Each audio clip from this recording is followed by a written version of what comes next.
Il a ce qu'il est en train de désirer. Mais lorsque tu désires la grandeur, tu désires une destinée de gloire, une bonne destinée, il faut savoir que tu dois traverser, tu dois passer par des temps. La destinée a des réalités. Je vais devenir un licencié demain. Oui. Sache que devant toi, il faut les frais académiques. Devant toi, il faut les transports vers l'école. Devant toi, tu croises des problèmes. Tu croises des difficultés pour y parvenir. Voyez-vous Joseph, un homme qui a reçu la grâce. Et Dieu lui-même lui parle lorsqu'il dormait. Dieu lui donne des visions claires et nettes, avec précision. Et ce sont des visions qu'il a retenues. Bien-aimés frères et sœurs, nous vivons sur la terre. Nous venons à l'église. Nous restons dans nos familles. Mais n'oubliez pas que le monde est dominé par la haine. Tu peux manger, tu peux bien vivre. Vous pouvez évoluer avec l'église comme nous sommes en train d'évoluer petit à petit. Vous êtes en train de construire. Vous avez acheté la parcelle. N'oubliez jamais que chaque exploit dans la vie attire la haine. Même avec les voisins. Beaucoup de chrétiens sont devenus trop imprudents. Ils se retrouvent, peut-être Dieu lui a fait grâce, il a touché l'argent, Dieu lui a fait grâce, on l'a épousée, elle vit, elle est dans le mariage, elle oublie que chaque exploit, chaque étoile attire la haine des ennemis. Même de tes propres frères, même de tes propres sœurs. Pendant ces mois, nous allons beaucoup méditer. Parce qu'aujourd'hui, les chrétiens sont dominés, ils sont plus dominés par la distraction. Combien de frères, lorsqu'ils souffraient, ils venaient à l'église. Lorsqu'ils souffraient, ils se donnaient au Seigneur. Lorsqu'ils souffraient, c'est chaque minute qu'il appelait pasteur. Pasteur, prie pour moi. Pasteur, j'ai un problème. Pasteur, j'ai une difficulté. Et aujourd'hui, qu'il est capable de toucher facilement $100, je vous dis, c'est fini.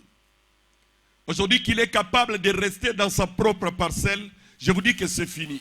Je souligne. Il y a quelque chose. Tu peux croire que tu es pauvre. Tu peux croire que tu es dans la souffrance. Mais il y a quelque chose caché en toi.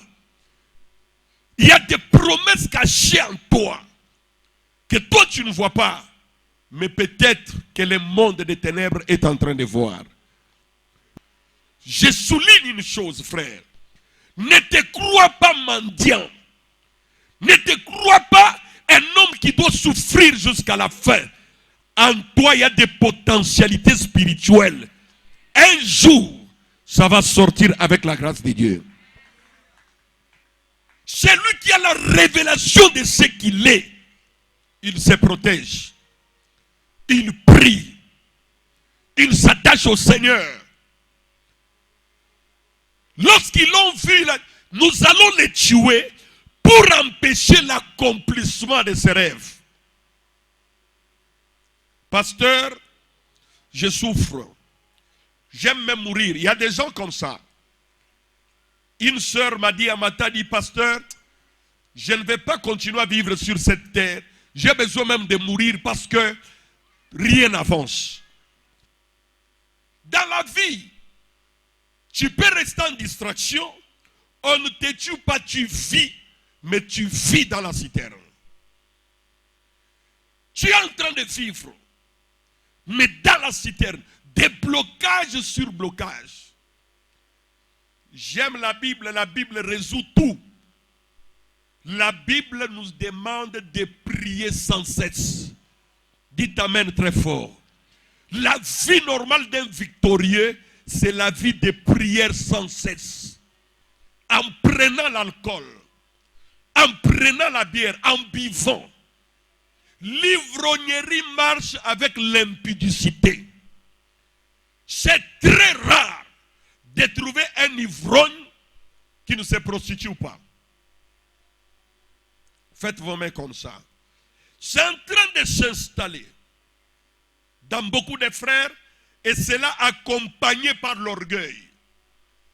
Quand vous l'abordez, non pasteur, il n'y a rien. Quand vous lui dites, non pasteur, il n'y a rien. Gloire au Seigneur, vous êtes les bienheureux parce qu'au moins vous, la parole de Dieu est en train de régler vos vies. Il y a des gens qui n'ont jamais croisé les gens qui peuvent les aider dans la vie, qui peuvent les conseiller, qui peuvent les montrer ce qui est bien et ce qui n'est pas bien. Bien-aimés frères et sœurs, sur la terre, nous passons dans la transition, mais l'on doit parler de nous. Dites amen très fort. J'ai pris au nom de Jésus. Ta tête va sortir. L'on parlera de toi. Tu resteras une référence. Les gens envieront ton parcours sur la terre. Les gens diront aux autres, regarde tel, regarde tel, regarde tel. On citera ton nom. Comme tu es en train de dire amen, j'ai pris au Seigneur d'accomplir cela dans ta vie. J'ai pris au Seigneur, quelle que soit ta famille, que le Seigneur accomplisse cela. L'on a parlé d'Abraham. L'on a parlé d'Isaac. On a parlé de Jacob. On a parlé de Sarah. On a parlé même de Rahab, une prostituée. Imaginez une prostituée. Une femme qui s'est prostituée. Mais aujourd'hui, nous parlons de Rahab.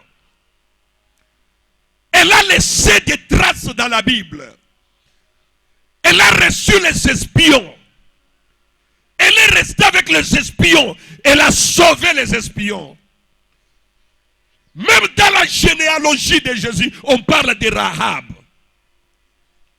On a parlé de Ruth. Ruth la Moabite.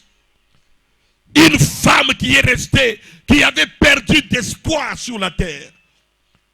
Mais elle est entrée dans la généalogie. Bien-aimés frères et sœurs dans le Seigneur, je voudrais que cette parole te donne le souci de prier. La citerne veut effacer ton nom. Ça veut effacer ton mariage. Lorsque la citerne vient, c'est pour rompre les relations. Les relations payent. Et troisièmement, la citerne vient pour pouvoir te rendre improductif. Quelqu'un qui ne produit rien. Quelqu'un qui ne produit rien. Il n'y a rien que quelqu'un d'autre peut prendre chez toi. Un homme improductif. Qui ne produit rien. D'abord, il est caché, on l'a effacé. Il y a des relations qui sont rompues. Même les hommes de Dieu. Je vais prier tous les hommes de Dieu dans cette église. Que le Seigneur les élève. Que le Seigneur leur accorde des possibilités. Lorsque tu te retrouves dans la citerne, tu peux prêcher comme ça. Personne ne t'est béni. Personne ne t'est béni. Il y a des ministères comme ça, je vous dis vrai. Les ministères dominés par la mendicité. Un prédicateur, un homme de Dieu qui prêche, tu peux parler. Lorsqu'on bénit les autres, toi, on ne te bénit pas. Ça y est. Vous trouvez que la vie est en train de sécher. La vie est en train d'être réduite.